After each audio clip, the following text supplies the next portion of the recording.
Cruise drugs case में आर्यन खान की जमानत याचिका पर बॉम्बे हाईकोर्ट में फिर सुनवाई। कल नहीं मिली थी बेल। आर्यन के वकील मुकुल रोहतगी की कोर्ट में दलील, गलत आधार पर गिरफ्तार किया, नहीं मिली थी ड्रग्स। मुकुल रोहतगी ने कहा कि आर्यन को साजिश के तहत फंसाया जा रहा है। अरबाज मर्चेंट के अलावा किसी और के आरोपी को नहीं जानते हैं आर्यन खान। आर्यन की जमानत पर सुनवाई से पहले एनसीबी ने हाईकोर्ट में दायर किया अपना जवाब। इंटरनेशनल ड्रग्स कनेक्शन का जिक्र किया। एनसीबी ने कहा है कि आर्यन को जमानत मिली तो गवाहों के सबूतों को कर सकते हैं वो प्रभावित। आर्यन के वकीलों ने भी हलफनामा दायर किया। कहा कि प्रभाकर सैल के हलफनामे या गोसावी के मामले से कुछ लेना देना नहीं। सामने आई आर्यन अनन्या की व्हाट्सएप चैट में गांजे का जिक्र। आर्यन बोले, सीक्रेट तरीके से गांजा तुमसे लूंगा। मुकुल रोहतगी ने कहा कि आर्यन के व्हाट्सएप में क्रूज पार्टी से संबंधित चैट नहीं, रिकवर चैट का इस केस से कोई लेना देना नहीं। क्रूज ड्रग्स केस में 2 आरोपियों को मिली जमानत। एनडीपीएस कोर्ट ने मनीष राजगढ़िया और अविन साहू को दी जमानत। एनसीबी की 5 सदस्यीय टीम आज दिल्ली से मुंबई जाएगी। समीर वांखड़े पर लगे आरोपों की जांच करेगी। समीर वांखड़े पर आरोप लगाने वाले गवाह प्रभाकर सैल को एनसीबी ने भेजा समन। सोमवार को पूछताछ होगी। प्रभाकर सैल अपने आरोपों पर कायम। कहा कि किसी ने नहीं बनाया दबाव। मुंबई पुलिस ने प्रभाकर सैल का बयान दर्ज किया। एनसीबी ऑफिसर पर उगाही के आरोप पर बयान दर्ज किया है। मुंबई पुलिस ने समीर वांखड़े के जासूसी कराने के आरोप को किया खारिज। कहा कि चोरी के केस में सीसीटीवी फुटेज लेने कब्रिस्तान गए थे पुलिसकर्मी। पीएम मोदी को चिट्ठी लिखेंगे सीएम उद्धव ठाकरे। बॉलीवुड को बदनाम करने का मुद्दा उठाएंगे। नवाब मलिक को ने दी है जानकारी। नवाब मलिक ने अज्ञात लेटर पर डीजी नारकोटिक्स से एक्शन लेने की मांग की। लेटर में वांखड़े पर 26 आरोप लगे हैं। नवाब मलिक की मांग पर एनसीबी का जवाब, अनाम खत के आधार पर वांखड़े पर नहीं हो सकता कोई भी केस। नवाब मलिक का समीर वांखड़े पर एक और आरोप, मुंबई थाने में 2 लोगों से करवा रहे हैं अवैध फोन टैपिंग। एनसीबी को सौंपेंगे सबूत। नवाब मलिक अपने आरोप पर कायम। कहा कि मैंने जो सर्टिफिकेट दिखाया वो असली है। समीर वांखड़े की पत्नी क्रांति रेडकर का नवाब मलिक को डायरेक्ट चैलेंज, सबूत है तो कोर्ट के पास जाएं। आर्यन ड्रग्स केस में कैलाश विजयवर्गीय का बड़ा आरोप। कहा कि दाऊद इब्राहिम के प्रभाव में काम कर रहे हैं महाराष्ट्र के मंत्री। पंजाब के पूर्व सीएम अमरिंदर सिंह आज नई पार्टी का कर सकते हैं ऐलान। सुबह 11 बजे चंडीगढ़ में करेंगे प्रेस कॉन्फ्रेंस। कैप्टन पर सिद्धू का तंज, बोले कांग्रेस ने पूरी आजादी दी पर उन्होंने कभी किसी विधायक से खुलकर बात नहीं की। नवजोत सिंह सिद्धू का दावा, कांग्रेस का कोई विधायक कैप्टन के साथ नहीं जाएगा, उन पर कौन भरोसा करेगा। सिद्धू पर कैप्टन अमरिंदर सिंह का पलटवार। कहा कि मेरे विरोधी मुझे ऊंची राजनीति से नहीं हरा सकते। अमरिंदर सिंह ने कहा कि इस तरह के हथकंडे नहीं आएंगे काम। वो ना तो वोट जीतेंगे और ना ही लोगों का दिल। दिल्ली में कांग्रेस की बैठक में सोनिया गांधी की नसीहत, लड़ाई जीतनी है तो बीजेपी आरएसएस के झूठ का पर्दाफाश कीजिए। सोनिया ने कहा कि निजी महत्वाकांक्षाओं से ऊपर उठकर पार्टी को मजबूत करने पर सबका ध्यान हो। महंगाई के खिलाफ कांग्रेस का हल्ला बोल, 14 से 29 नवंबर तक जन जागरण अभियान चलाएगी। सत्तारूढ़ शासन के दुष्प्रचार को रोकेगी कांग्रेस। रणदीप सुरजेवाला ने कहा कि कांग्रेस चलाएगी वैचारिक प्रशिक्षण कार्यक्रम। कांग्रेस को और मजबूत करने का प्लान। 1 नवंबर से 31 मार्च तक हर वार्ड हर गांव में चलेगा सदस्यता अभियान। 30 अक्टूबर को गोवा जाएंगे राहुल गांधी। कांग्रेस कार्यकर्ताओं को संबोधित करेंगे। 29 अक्टूबर को सूरत कोर्ट में राहुल गांधी पेश होने का निर्देश। मोदी सरनेम मानहानि केस में पेशी होगी। राहुल गांधी का कांग्रेसियों को मंत्र, ट्वीट कर कहा, सच्चे कांग्रेसी एक दूसरे की कमजोरी नहीं ताकत है। 31 अक्टूबर को प्रतिज्ञा रैली निकालेंगी प्रियंका गांधी वाड्रा। गोरखपुर से करेंगी आगाज। यूपी के मुरादाबाद पहुंची कांग्रेस की प्रतिज्ञा यात्रा। कांग्रेस नेता सलमान खुर्शीद ने कांग्रेस के लिए वोट मांगी। खुर्शीद ने बीजेपी सरकार पर निशाना साधा। कहा कि कांग्रेस को है महिलाओं की चिंता, 40% महिलाओं को दिए जाएंगे टिकट। कांग्रेस की प्रतिज्ञा यात्रा आज पहुंचेगी रामपुर। सलमान खुर्शीद, आचार्य प्रमोद कृष्णम समेत कई बड़े नेता मौजूद रहेंगे। 29 अक्टूबर को लखनऊ जाएंगे गृह मंत्री अमित शाह। चुनाव को लेकर पार्टी नेताओं के साथ बैठक करेंगे। लखनऊ में आज पिछड़ा वर्ग सम्मेलन में शामिल होंगे सीएम योगी। पाल और बघेल समाज के लोगों से मिलेंगे। सीएम योगी का विपक्ष पर निशाना, बोले कि कोरोना काल में क्वारंटीन में थे बाकी दल, चुनाव में भी इन्हें आइसोलेशन में भेजना चाहिए। यूपी के मंत्री उपेंद्र तिवारी का बयान। कहा कि नरेंद्र मोदी कोई आम आदमी नहीं, भगवान का अवतार है। पीएम मोदी पर अखिलेश यादव का पलटवार। बीजेपी के चुनाव चिन्ह कमल को लूट का फूल बताया। यूपी के फिरोजाबाद में रघुराज प्रताप उर्फ राजा भैया ने रैली की। कहा कि लोगों के हाथ काटने वाले किसान नहीं हो सकते। बिहार में 2 सीटों पर होने वाले उपचुनाव को लेकर पार्टियों ने किसी कमर। सीएम नीतीश कुमार ने तारापुर में रैली की। सीएम नीतीश कुमार की रैली में मचा हंगामा। कुछ लोगों ने नीतीश कुमार के विरोध में नारेबाजी की। लालू यादव के विसर्जन वाले बयान पर बोले सीएम नीतीश कुमार। कहा चाहे तो गोली मरवा सकते हैं और कुछ नहीं कर सकते हैं। लंबे समय बाद आज रैली में गरजेंगे लालू यादव। उपचुनाव के लिए मुंगेर और दरभंगा में करेंगे चुनाव प्रचार। आरजेडी कांग्रेस की तकरार पर लालू यादव का बयान है। छुटभैया नेताओं को ठहराया जिम्मेदार।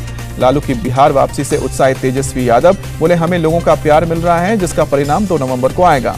राजस्थान में पुलिस थाने में पूजा स्थल हटाने वाले आदेश पर सियासत। बीजेपी सांसद किरोड़ी लाल मीणा बोले, हिंदू आस्था पर हमला नहीं करेंगे बर्दाश्त। एमपी के सीएम शिवराज सिंह चौहान का दावा, बोले कि कांग्रेस और विधायक बीजेपी में आने को तैयार। कांग्रेस नेता हरीश रावत ने सत्ता में आने के बाद देवस्थानम बोर्ड भंग करने का वादा किया। केदारनाथ में दर्शन के बाद दिया बयान। आज 16वें ईस्ट एशिया समिट को संबोधित करेंगे प्रधानमंत्री मोदी। कार्यक्रम में वर्चुअली शामिल होंगे। आज गोंडा के दौरे पर जाएंगे यूपी के CM Yogi Adityanath. Medical college समेत कई योजनाओं का लोकार्पण और शिलान्यास करेंगे। पेगासस जासूसी के मामले में सुप्रीम कोर्ट आज सुनाएगा फैसला। अदालत की निगरानी में जांच की मांग की गई थी। लखीमपुर हिंसा में सुप्रीम कोर्ट ने सिर्फ 23 लोगों के बयान दर्ज करने पर जताई है हैरानी। लखीमपुर खीरी मामले का मुख्य आरोपी आशीष मिश्रा हॉस्पिटल से जेल शिफ्ट हुआ। डेंगू की वजह से अस्पताल में भर्ती था। पटना गांधी मैदान सीरियल ब्लास्ट मामले में आज आएगा फैसला। 27 अक्टूबर 2013 को मोदी की सभा में ब्लास्ट हुआ था। मुंबई के पूर्व पुलिस कमिश्नर परमबीर सिंह को झटका। महाराष्ट्र सरकार ने रोकी सैलरी। नाइटिलिया केस में आरोप लगने के बाद परमबीर सिंह छुट्टी के नाम पर मुंबई से बाहर गए थे। अभी तक उनका कोई पता नहीं। तमिलनाडु में एक पटाखे की दुकान में लगी आग, 5 लोगों की मौत। कई घंटे की मशक्कत के बाद आग पर काबू। पटाखों में आग लगने के चलते तेजी से फैली आग। पटाखों में आग के चलते आसपास के कई लोग हुए हैं घायल। घायलों को अस्पताल में भर्ती किया गया।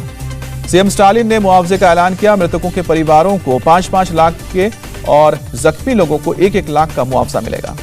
कानपुर में एक रुई गोदाम में लगी आग। फायर फाइटर की मदद से आग पर काबू पाया।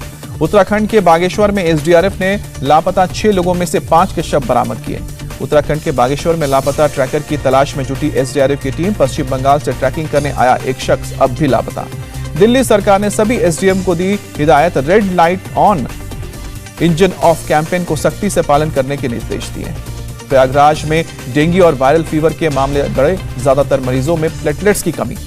दिल्ली में लाल किला मेट्रो स्टेशन पर स्क्रीनिंग के दौरान यात्री के बैग से मिले 58 लाख। आईटी विभाग ने पैसे जब्त कर पूछताछ शुरू की।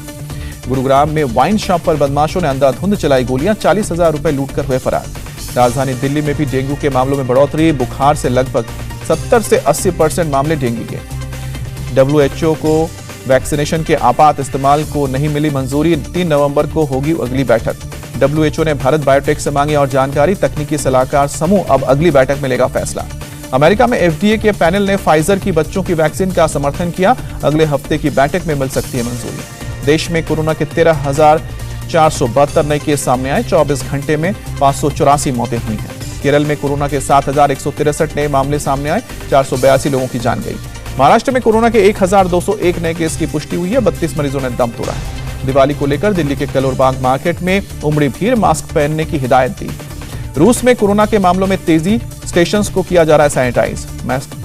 मॉस्को में वैक्सीनेशन ड्राइव तेजी। 30 अक्टूबर में 7 नवंबर तक रूस में रहेगा लॉकडाउन। बेल्जियम में बढ़ते कोरोना केस के बाद रेस्टोरेंट्स, फिटनेस क्लब में फेस मास्क पहनना जरूरी किया गया।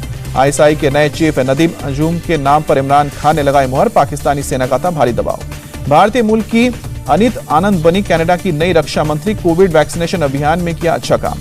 सूडान में सेना की बगावत के बाद शूट आउट। प्रदर्शनकारियों पर चली सुरक्षा बलों की गोलियां, 4 की मौत।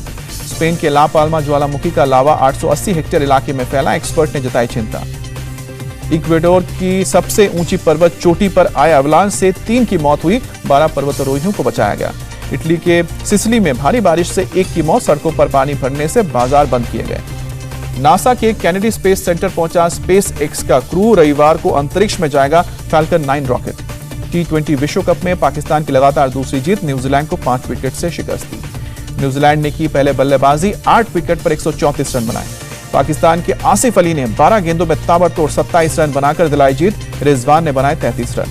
तेज गेंदबाज हरीश राउफ के करियर की सर्वश्रेष्ठ गेंदबाजी। 22 रन देकर 4 विकेट छटके। न्यूजीलैंड के कैप्टन केन विलियमसन ने हार के बाद कहा, उनका मुकाबला पाकिस्तान जैसी मजबूत टीम से था। T20 विश्व कप में विश्व चैंपियनशिप वेस्टइंडीज की लगातार दूसरी हार। साउथ अफ्रीका की टीम ने 8 विकेट से हराया। वेस्टइंडीज ने 143 रन बनाए। साउथ अफ्रीका ने 2 विकेट खोकर मैच जीता। साउथ अफ्रीका के नोकिया बने player of the match. Nokia ने 4 ओवर में 14 रन देकर 1 विकेट लिया। T20 विश्व कप में आज इंग्लैंड का बांग्लादेश में से मुकाबला। इंग्लैंड तालिका में टॉप पर है। आज का दूसरा मैच स्कॉटलैंड और नामीबिया के बीच होगा। शाम को 7:30 बजे शुरू होगा मुकाबला।